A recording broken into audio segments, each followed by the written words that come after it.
Hello, and welcome to the Winning Agenda's coverage of a Theros Beyond Death traditional draft. Yes, got it out. There we go.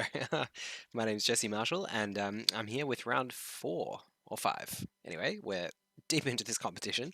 I think we're currently 3-1, so this must be round 5. So this looks like a keeper. We've got a 2-drop, we've got a good removal spell, and we've got a pump spell / trick. And now we've got another removal spell. So all is looking decent at the moment. Wouldn't mind picking up something to take us a little later into the game. But this will do for now. The Leonin of the Lost Pride hopefully will be dealt with by the Forge, or end up in the Forge. Is that what's going to happen? Or Perforos is just going to throw a little bit of fire its way and set it into the bin before it can do us any damage. That would be handy. Heliod's Pilgrim. See what it grabs.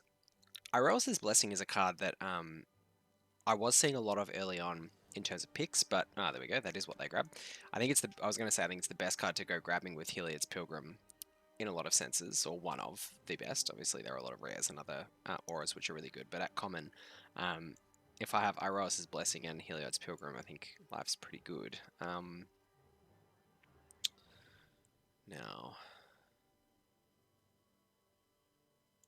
we've drawn Dreadful Apathy, but I think the plan is just going to be beaten with the Oracle and then Omen of the Forge in our turn. Because we're not going to survive Iroas's Blessing even if we're in Indomitable Will. And this is, I think, good value for the Omen of the Forge, so we'll just get that happening. If they want to Iroas's Blessing the Incendiary Oracle, that's fine. We don't really want to Elspeth Conquers Death this Heliod's Pilgrim, despite it being Converted Mana cost 3, because it's obviously pretty bad value, but if it's got an aura on it, perhaps it gets a little better. Let's have a think. Yeah, we don't really have any plays this turn, I don't think. I don't really want a Dreadful Apathy, because I want to do this just to start getting another threat back on the board, but I don't really want to spend this on that creature, I don't think. No, I think we want to scry with Omen of the Forge this turn. That is better.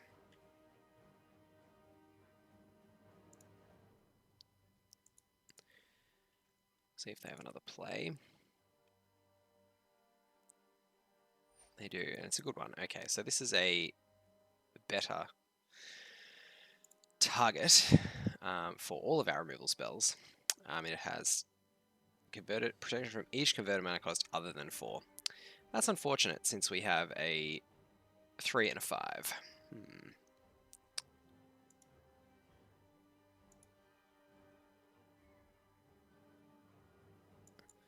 So we're going to struggle to find its Achilles heel in our deck, I think. We have a few 4-drop creatures, but none in hand at the moment, which might mean that we go down to that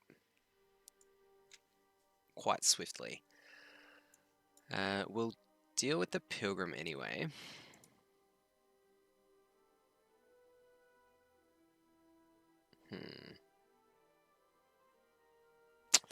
Yes, it would have been nicer if that had landed on 3, but it did not. I'm trying to think if we have any... Yeah, other than the Scophos Maze Wardens, I don't think we really have a way to deal with this in the deck at the moment. Final Flare not going to do it. So we're going to be taking 6 and going to 1, which is not great news.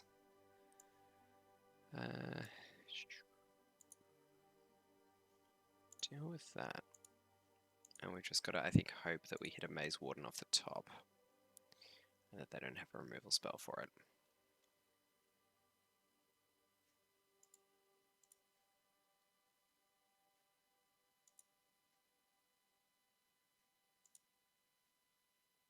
Could be an Omen of the Forge to finish us off. Indeed. Alright, well, not much we can do about that. So, Haktos. Well, this may be the one where we bring in the Portents of Betrayal. just for the purpose of dealing with Haktos. In case it lands on 4. I think we've got plenty of ways to deal with it on 3, and we've got a couple of ways to deal with it on 2, including creatures. I think we'll still bring in the Lyre. We'll probably get rid of the Rage Hound, as we have been doing in most sideboards. I keep forgetting to do that in between rounds, so that we have that configuration in our deck. Loath to bring in 2 Portent of Betrayals, I think, because it obviously could not land on 4 in terms of its randomization. Don't really want to lose too many 2-drops. I think we probably can afford to lose a 3-drop.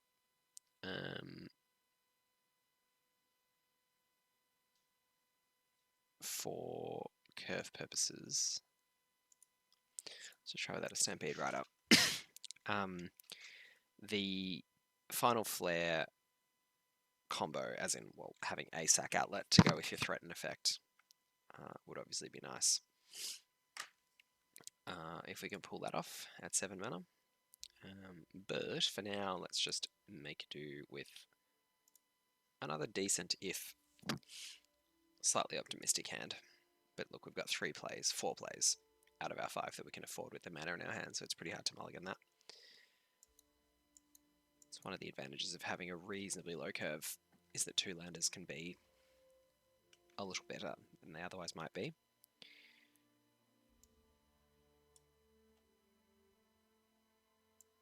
We'll play this just for the extra damage and again the mana efficiency, but nope. That's okay, because we haven't really lost much from that.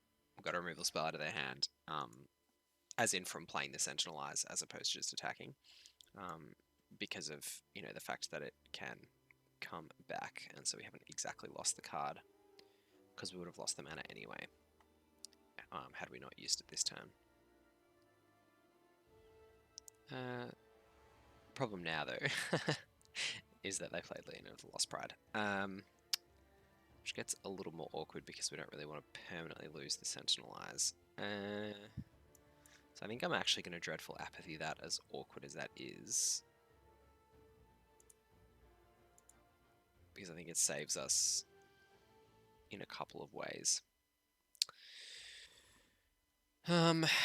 Potentially. I mean, yeah, obviously the opportunity cost is that this as a removal spell is going to be a lot better on most of their other creatures than it is on the Leonin of the Lost Pride.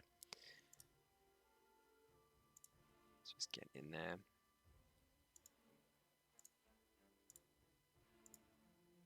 Them not having a 4-drop is questionable in terms of whether I believe it. So yes, we see another Omen. Hopefully we see a double block here. No, I'm letting it through, fair enough. In that case, I think we can play out the Maze Warden.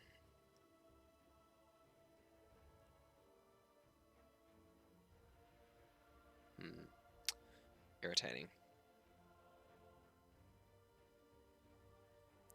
We get a land here, yeah, so we can, rather than playing the Rage Hound, we can just Omen of the Forge, get rid of that thing, and use our Dreadful Apathy. Which I think I want to do rather than the Sentinel Eyes. Perhaps a mistake, but saving the Maze Warden in the bin, considering that we do have... so maybe want to save the Dreadful Apathy in the bin, hey? Didn't really think of that. Well, can we? Can't get that happening, okay. Can get that happening this turn at least. I think we play Furious Rise, play Rage Hound, and then just block with the Rage Hound. Then next turn we still can't get it happening. Yeah. Maybe we just take the 4, bash in, and then next turn we can Sentinelize on the Rage Hound. It's not so bad.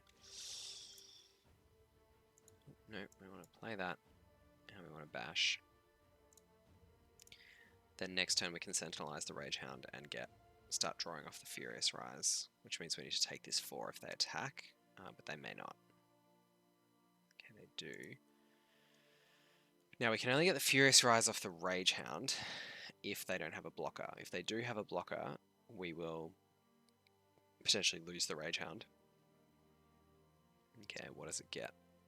Other than 2. Okay, that's excellent news. Well, it's okay news as far as that goes, considering what we have on the board.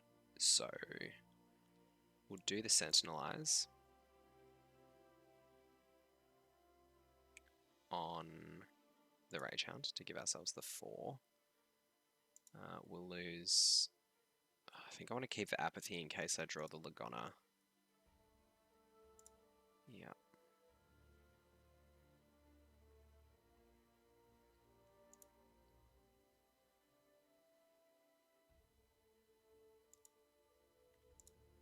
So I'm going to leave the Oracle back as a blocker, just so we've got 2 blockers that can successfully block Haktos.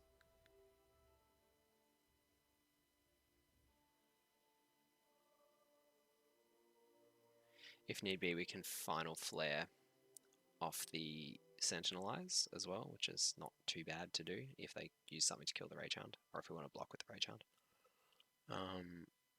Cool.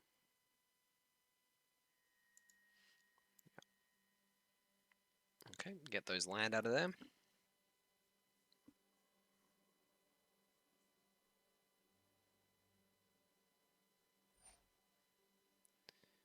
Okay, again, not too bad given that we can do this. And get a bit of damage in on the way.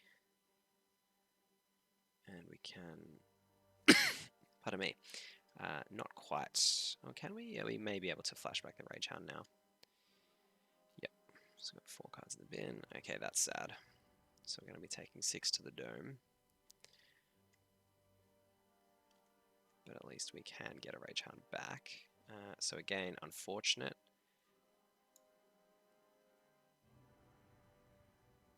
We'll get rid of the Final Flare and the Oracle. And the Apathy this time.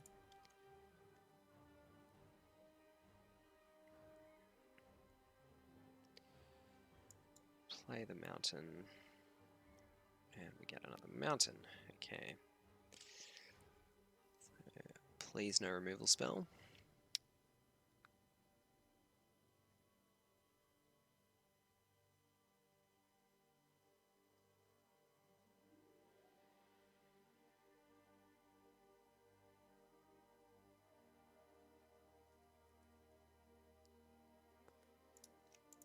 We'll have a little block. Trade ski. So we've now got 2 cards in the bin, which is just our escape cards. Okay. Kind of not feeling too bad about this now. Famous last words, but we do have a couple of removal spells here that are now online. And some scry ability. Though obviously our opponent also has some scries going on.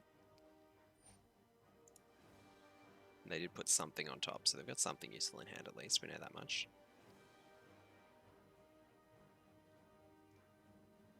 But the sooner the better we can start getting this and this into the bin.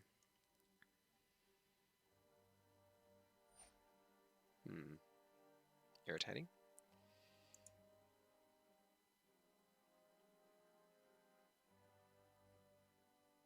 What else? Okay, and a 3/4, which is just what we didn't want. And we don't really want either of those abilities firing either. Quite frustrating.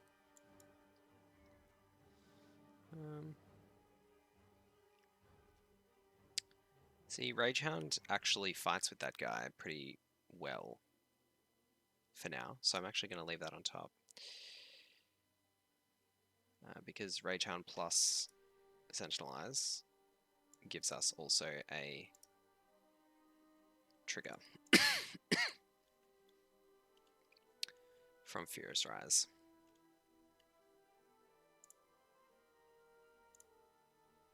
So we get Elspeth Conquers Death. Very handy since that only triggers off spells. Let's hope that we survive to the next turn.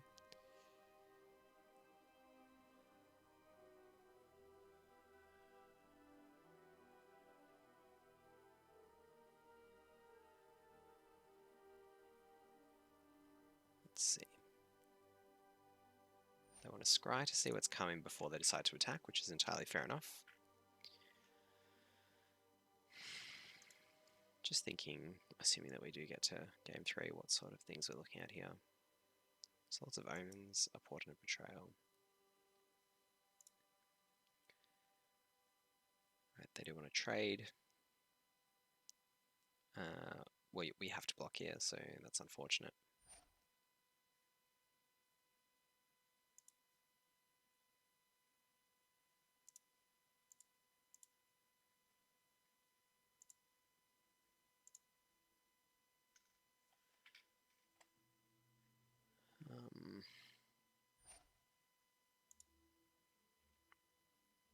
Okay. Well,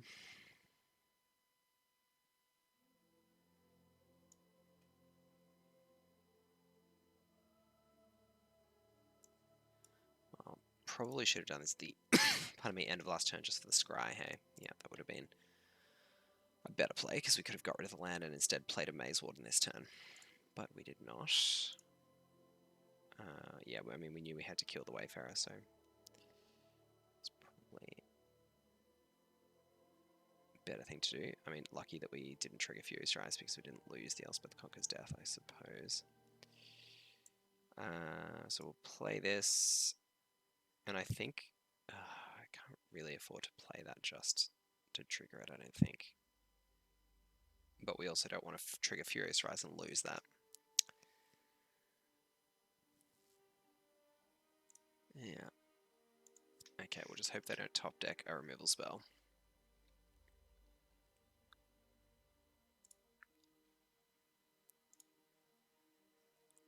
Definitely don't want to activate that ability. Past blockers, block.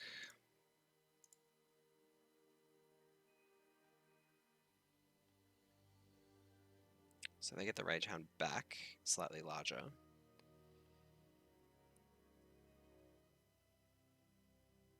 But we also get to make our Maze Warden larger to deal with it if we want to. Or we could do that, I suppose. So let's try this, see if we get away with it. Yeah, that'll do.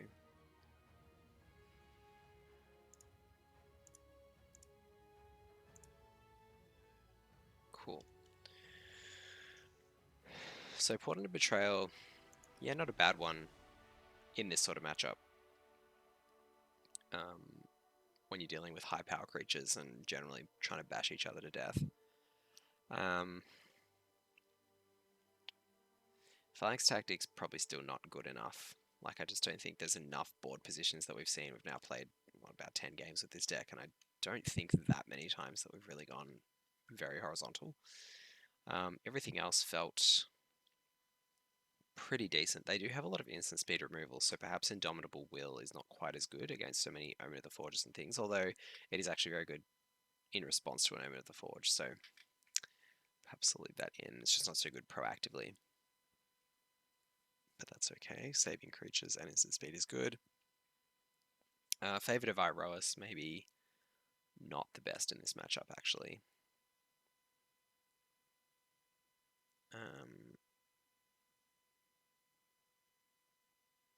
Although again, yeah, it's kind of like it's hard to block and set up the I'll block, then I'll play an Omen, because they can just play their Omen and kill the favored. So I think there's a lot of play patterns where it just doesn't end up being as ideal as you would want it to be.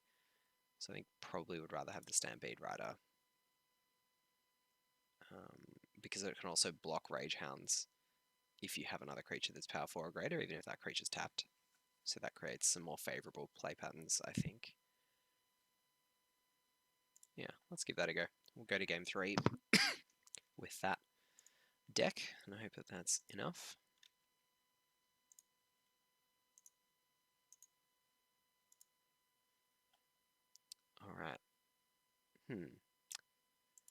Yeah, don't want to draw any more land for a little while. But at least we've got a couple of plays.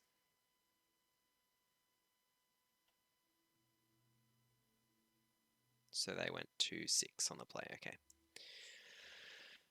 Alright. So definitely don't want any more land for a little while now.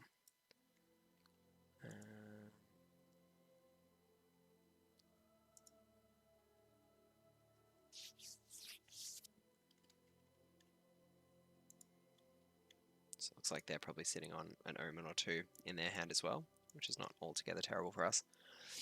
This could get Revoke Existenced, because they do have those. We do know that. They used one on the Lyre last game. So we've got the double Maze Warden draw, which is pretty good. I do like this guy at 4. It's just quite strong, I think, in terms of its stats in this format. Like 3-4 is a pretty good place to be. And anytime you can get that at that mana with a relevant ability, it's pretty good. So Omen of the Sun as predicted.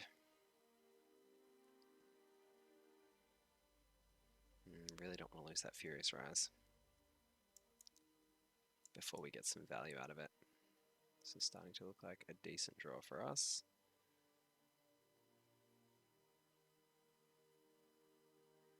I'm actually just not going to attack this turn, because I think they have an Omen of the Forge that they want to trade their 2 guys in this for, and instead I want to wait until we have our Omen of the Forge up. I probably could have done that the other round on the attack, but again, if we attack and they block, they double block, we then need to pump to activate Furious Rise and play Omen of the Forge, but then our Maze Warden dies to their Omen of the Forge plus 1 soldier, so I think I prefer it this way around. Alright, so now we just get in there with the team. And we've got plenty to follow up with. And they've got no mana to do anything, and we've got 2 relevant tricks. So I feel pretty good about this combat.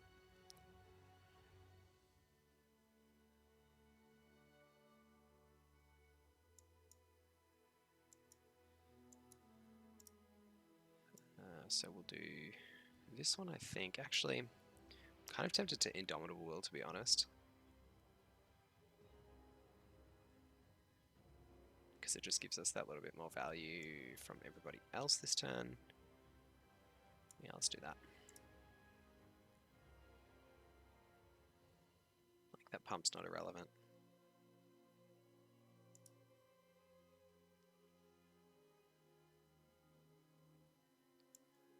We'll just get the Maze Warden out there.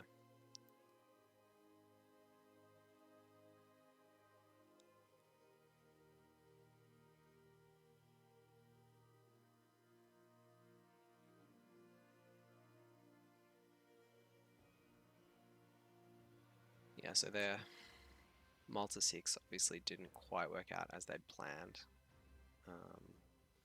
Alright, anything before combat here? Don't think so. They could have another Omen of the Sun, but we'll play the land anyway, just so we don't forget. And then I think we'll just get in with the team and do a bit of pumping on the unblocked Maze Warden / Wardens. Although this is one where perhaps it would have been better to have Indomitable Will this turn, so that we could play it on a Maze Warden if they Omen of the Forge in response to us pumping. But I think if we just pump both of them once and remain Omen of the Forge proof, that's probably better. Then we can play Stampede Rider and Rage Hound if we want to. Although I think this is better. I mean, we don't want to go for lethal. Okay. In that case, I think we'll just pump the other one right up.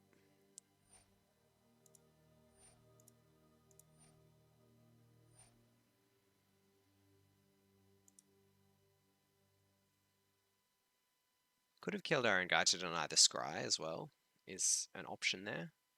Cost us 3 mana. I think I'd rather deploy another creature onto the board.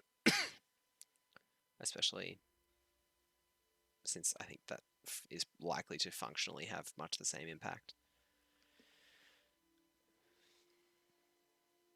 Like, it would be a great impact. I don't think us denying them the scry is the same as them denying us a whole creature on the board right now. Like, I think we end up losing if we take that trade.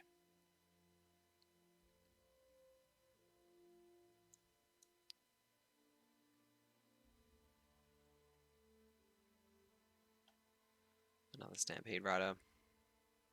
They got their 4th land.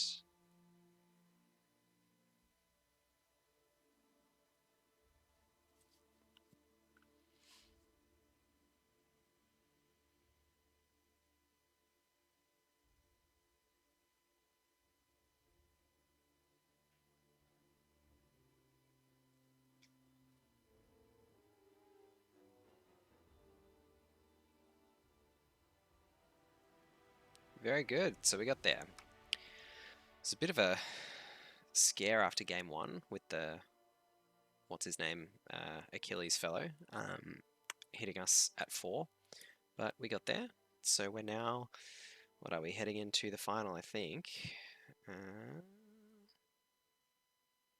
Oh, a few rewards. Isn't that lovely? A Paradise Druid, just what I've always wanted. Yep. I mean, as much as there is a final in these sorts of things where you're not actually in a tournament structure, but still making it up to this game and having a shot at a significant extra bucket of gems and packs is always a nice feeling. So the deck's playing pretty well. I think while we're here and thinking about it, I'll just make that change that I keep talking about, which I think probably should have been the case anyway in deck building. So we'll leave that as it is, and then see you for the final round shortly. Thank you very much. I've been Jesse Marshall for the Winning Agenda. Hope you're enjoying this coverage.